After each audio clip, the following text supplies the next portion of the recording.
በጭንቅላታችሁ ላይ ማንም ሊያየው የማይችል ነገር ግን እናንተን ከሌሎች የሚለይና የንጉሥ ልጅ የሚያደርጋችሁ አንድ ታላቅ የክብር ዘውድ አለ።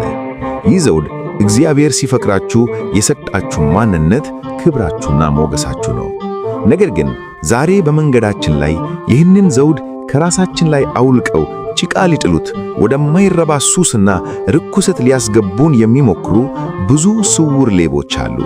ከነዚህም ነገሮች ውስጥ ጠላቶቻችን ብቻ ሳይሆን ወዳጅ መስለው የሚቀርቡን ሰዎች ሳይቀሩ ክብራችንን እንዴት እንደሚሰርቁን ብታውቁ መለስ ብላችሁ አካሄዳችሁን ትመረምራላችሁ። ዛሬ እግዚአብሔር በእናንተ ላይ ያስቀመጠውን የክብር ዘውድ ማንም እንዳይሰርቃችሁ ማድረግ ስለሚገባ 3 ወሳኝ ጥንቃቄዎችን በጥልቀት እንመለከታለን። በተለይም በመጨረሻ የምናየው 3ኛው ነጥብ ብዙዎች ሳያውቁት የሕይወታቸውን ዋጋ እያረከሱበት ያለ ትልቅ ወጥመድ ስለሆነ ቪዲዮውን በጥሞና እንድትከታተሉ ይጋብዛለሁ። የሰው ልጅ የተፈጠረው በእግዚአብሔር መልክና አምሳል ነው። በኦርቶዶክሳዊት ተዋሕዶ ቤተክርስቲያን አስተምህሮ በጥምቀት ስንወለድ መንፈስ ቅዱስ በውስጣችን ያድራል። ይህ ማለት ሰውነታችን የእግዚአብሔር ቤተ መቅደስ ይሆናል ማለት ነው። ታዲያ ከዚህ የሚበልጥ የክብር ዘውድ ከየት ይገኛል? ሐዋርያው ቅዱስ ጴጥሮስ በአንደኛ ጴጥሮስ ምዕራፍ 1 ቁጥር 9 ላይ እናንተ ግን ከጨለማ ወደሚደነቅ ብርሃኑ የጠራችሁን የእርሱን በጎነት እንድትናገሩ የተመረጠ ትውልድ፣ የንጉሥ ካህናት፣ ቅዱስ ሕዝብ፣ ለእርሱ የተለየ ወገን ናችሁ በማለት ይህንን ታላቅ ማንነታችንን ያረጋግጥልናል። በእርግጥም ይህንን ክብር ጠብቆ መኖር በዘመናችን እጅግ ከባድ ፈተና ሆኗል። ነገር ግን ደግሞ ክብራችሁን ለማስጠበቅ ልታደርጓቸው የሚገቡ 3ቱን ጥንቃቄዎች እንደሚከተሉ በዝርዝር እንመለከታለን። አንደኛው ጥንቃቄ፣ መንፈሳዊ አጥራችሁን ከሚያፈርሱ ሰዎች መራቅ። ወደ ማንኛውም አይነት ሱስ፣ መጠጥ፣ ጫት፣ ዝሙት ወይም ሌሎች ክፉ ልማዶች ሊያስገቡን የሚሞክሩ ሰዎች ውድቀታችንን የሚያጀምሩት በቀጥታ ክብራችሁን በማዋረድ አይደለም። ዲያብሎስ እጅግ ስልታዊ ስትራቴጂክ ነው። አንድን ትልቅ ዛፍ ለመጣል መጀመሪያ ቅርንጫፉን አይቆርጥም፣ ስሩን ነው የሚኮፍረው። የክብራችሁ ስር ደግሞ መንፈሳዊነታችሁ ነው። እነዚህ ሰዎች በመጀመሪያ የሚያደርጉት ነገር በውስጣችሁ ያለውን የእግዚአብሔርን ፍርሃት፣ የጸሎት ሕይወታችሁን እና መንፈሳዊ ድንበራችሁን ማፍረስ ነው። አንድ ወጣት ነበር። ይህ ወጣት በሥራው እጅግ ጎበዝ፣ ታታሪና በቤተ ክርስቲያን አገልግሎት የሚተጋ የጾምና የጸሎት ሕይወት የነበረው ብሩህ ሰው ነበር።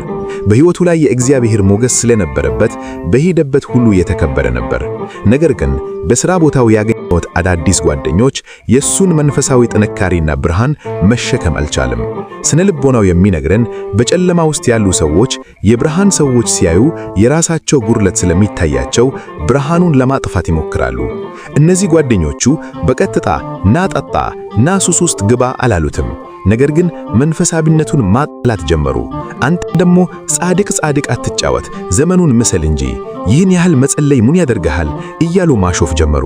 ወጣቱም የሰዎቹን ትችት ለመሸሽ እና ከአብሮነት ላለመነጠል ሲል ቀስ በቀስ የጸሎት ሰዓቱን ተወ። ጾም መሻር ጀመረ። መንፈሳዊ አጥሩ ሲፈረስ የክብሩ ዘውድ መውደቅ ጀመረ። ከዚያም በቀላሉ ወደ መጠጥና ወደ ተለያዩ ሱሶች ውስጥ ገባ። ያ የተከበረ ሞገስ የነበረው ወጣት በመንገድ ዳር ወድቆ የሰዎች መሳቂ እስከ መድረስ ደረሰ። የክብሩን ዘውድ የተነጠቀው ጠላት በግድ አስገድዶት ሳይሆን እርሱ ራሱ መንፈሳዊ አጥሩን ለጓደኞቹ ሲያስደፍር ነው።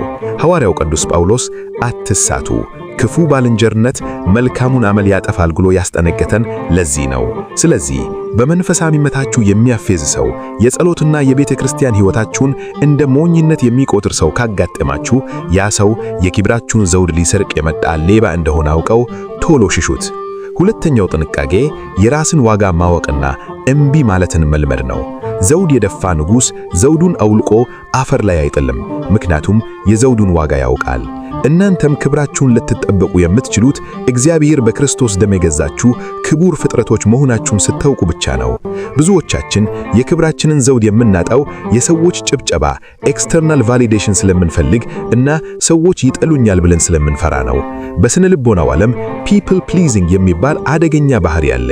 ይህ ባህሪ ያላቸው ሰዎች ሌቦች እንዳይቀየሟቸው የራሳቸውን መርህ፣ እምነት እና ክብር አሳልፈው ይሰጣሉ።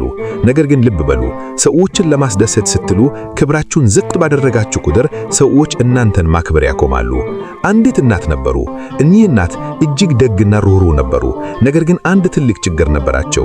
ሰዎችን እምቢ ማለት አይችሉም። ጎረቤቶቻቸው በየቀኑ ቤታቸው የመቱ የሌላውን ሰው ስም እያጠፉ ሐሜት እያወሩ ሙሉ ቀናቸውን ይጨርሳሉ። እኚህ እናት በሐሜቱ ባይሰማሙም ጸሎት ማድረስና መጽሐፍ ማንበብ ቢፈልጉ ጎረቤቶችን እምቢ ካልኳቸው ይከፋሉ በሚል ፍርሃት አብረው ቁጭ ብለው ጊዜያቸውን ያባልጋሉ። በዚህ የተነሳ ቀስ በቀስ የቤታቸው ሰላም ጠፋ፣ መንፈሳዊ ሕይወታቸው ደረቀ፣ በውስጣቸውም የጥፋተኝነት ስሜት ይሰማቸው ጀመረ። አንድ ቀን የንስሐ አባታቸውን አማከሩ። አባታቸውም እንዳሉት ልጄ፣ ቤትሽ እኮ የእግዚአብሔር ቤተ መቅደስ ነው። አንቺም የዚህ ቤት ንጉሥ ነሽ። የራስሽን ክብርና የቤትሽን ቅድስና ለማስጠበቅ ሐሜት ይዘው ለሚመቱ ሰዎች በሩን መዝጋት አለብሽ። ክብርሽን አሳልፈሽ ሰተሽ የምታገኘው ፍቅር የውሸት ፍቅር ነው አሏት። ከዚያች ቀን ጀምሮ እኚህ እናት ጤናማ ድንበር ማበጀት ጀመሩ። የሐሜት ጊዜን አቆሙ። መጀመሪያ ላይ ጎረቤቶቻቸው ቢቀየሙም ውሎ አድረው ግን ለእኚህ እናት ትልቅ ክብር መስጠት ጀመሩ። ይህ እውነተኛ ታሪክ የሚያስተምረን ምንድነው? ክብራችሁን ለማስጠበቅ ጤናማ ያልሆኑ ግንኙነቶችና ጊዜያችሁን የሚያባክኑ ሰዎችን እምቢ ማለት መቻል አለባችሁ። እምቢ ማለት ትዕቢት አይደለም። እምቢ ማለት እግዚአብሔር የሰጣችሁን ጊዜ፣ ጸጋና ክብር መጠበቅ ማለት ነው። ሶስተኛው ጥንቃቄ አእምሮና ሐሳብን ከተበከለ መረጃ መጠበቅ ነው። ቅድም ቃል ወደ ገባሁላችሁና የብዙዎቻችንን አይን ወደሚከፍተው ሶስተኛው ነጥብ እንምጣ። ዘውድ የሚቀመጠው ራስ ወይም ጭንቅላት ላይ ነው። በመንፈሳዊም ሆነ በስነ ልቦናዊው ዓለም ጭንቅላታችሁ ማለት አእምሯችሁ፣ የሐሳባችሁ ማዕከል ማለት ነው። ዛሬ የክብር ዘውዳችንን የሚሰርቁን ሰዎችና ሱሶች ብቻ ሳይሆን በየቀኑ የምንመገበው መረጃ ጭምር ነው። በዘመናችን ትልቁ ጦርነት የሚካሄደው በማህበራዊ ሚዲያ እና በሚዲያ ፍጆታችን ላይ ነው። ዘመናዊው ሱስ አልኮልና አደንዛዥ ዕፅ ብቻ አይደለም። የተበላሸ መረጃ፣ ስድብ፣ ርካሽ ቀልዶች እና የሌሎችን ክብር የሚያዋርዱ ቪዲዮዎችን ማየትም ትልቅ ሱስ ነው። አንድ የኦርቶዶክስ ተዋህዶ አማኝ ጠዋት ተነስቶ ዳዊት ወይም ውዳሴ ማርያም ከመድገም ይልቅ የሰዎችን ስድብና ሐሜት በዩቲዩብ ወይም በቲክቶክ የሚከታተል ከሆነ ሳያውቀው የክብር ዘውዱን እያረከሰ ነው። አእምሮአችሁን በቆሻሻ መረጃ ስትሞሉት የምታስቡት፣ የምትናገሩት እና የምትሰሩት ነገር ሁሉ ያንን ቆሻሻ ይመስላል። የስነ ልቦና ጥናቶች እንደሚያሳዩት አእምሮአችን ልክ እንደ ስፖንጅ ነው። የተዘፈቀበትን ፈሳሽ ይመጣል። አእምሮአችሁን በከፍተኛ መንፈሳዊ ትምህርት፣ በፍልስፍና አነቃቂ በሆኑ የህይወት ተመክሮች እና በቅዱሳን ታሪክ ካሳደጋችሁት ማንነታችሁ ወደ ላቀ ኤክሰለንስ ደረጃ ይሻገራል። ነገር ግን ጊዜያችሁን ዋጋ በሌላቸው ስሜትን ብቻ በሚኮረክሩና ሰውን በሚያዋርዱ ነገሮች ላይ ካሳለፋችሁ ሳታውቁት ክብራችሁን ታጣላችሁ። በራእየ ዮሐንስ ምዕራፍ 3 ቁጥር 11 ላይ ጌታችን እነሆ ቶሎ ብዬ እመጣለሁ፣ ማንም ዘውድህን እንዳይወስድብህ ያለህን አጥብቀህ ያዝ ይለናል። ማንም ዘውድህን እንዳይወስድብህ። ይህ ማለት ዘውዱ ተሰጥቶናል፣ ኃላፊነቱ ግን የኛ ነው። ዘውዳችንን አጥብቀን የምንያዘው በመጀመሪያ መንፈሳዊ ሕይወታችንንና ከእግዚአብሔር ጋር ያለንን ግንኙነት ከማንኛውም ምድራዊ ነገር አስበልጠን ስንጠብቅ ነው። ሁለተኛ የራሳችንን ዋጋ አውቀን ሰዎችን ለማስደሰት ስንል ኃጢአት ውስጥ መግባት ራሳችንን ስንጠብቅ ነው። ሶስተኛ ደግሞ አእምሮአችንን ወይም ዘውዳችንን ማረፊያን ከርካሽ ሐሳቦችና ከተበላሸ መረጃ ንጹሕ አድርገን ስንጠብቅ ነው። ተወዳጆች ዛሬ ራሳችሁን ጠይቁ። በሕይወታችሁ ውስጥ የክብር ዘውዳችሁን እያቀሙ ያሉ፣ ወደ ታች እየጎተቷችሁ ያሉ ሰዎች አሉ?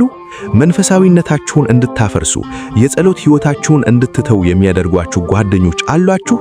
ጊዜያችሁንና አእምሮአችሁን የሚበክሉ ልማዶችስ አሉባችሁ? ጊዜው አሁን ነው። ውሳኔ አድርጉ። እናንተ የንጉሥ ልጆች፣ የክርስቶስ ደም የተከፈላችሁ ክቡራን ናችሁ። ማንም ሰው፣ ማንም ጓደኛ እና የትኛውም ሱስ ክብራችሁን እንዲገፈፋችሁ አትፍቀዱ። ይህ ቪዲዮ ክብራቸውን ለረሱ፣ በሱስ ለተያዙ እና መውጫ መንገድ ለፈቸው ወንድም እህቶቻችን ትልቅ የነፍስ መድኃኒት ስለሚሆን ሼር በማድረግ የበረከቱ ተካፋይ ሆኑ። አስተያየታችሁን እና ከሦስቱ ጥንቃቄዎች ውስጥ በልጥ ልባችሁን የነካውን ነጥብ ከስር በኮሜንት ብታካፍሉን ደስ ይለናል። ይህን የመሳሰሉ ጥልቅ መንፈሳዊና ስነ ልቦናዊ ትምህርቶች ቶሎ እንዲደርሳችሁ ቻናሉን ሰብስክራይብ በማድረግ ቤተሰብ ሁኑ። እግዚአብሔር የሰጠንን የክብር ዘውድ አጥብቀን እንድንያዝ አምላካችን በጸጋው ይርዳን። አሜን። ምስጋና ይሁን አንድ አምላክ ለሚሆን ለአብ ለወልድ ለመንፈስ ቅዱስ ዛሬም ዘወትርም ለዘላለሙም አሜን።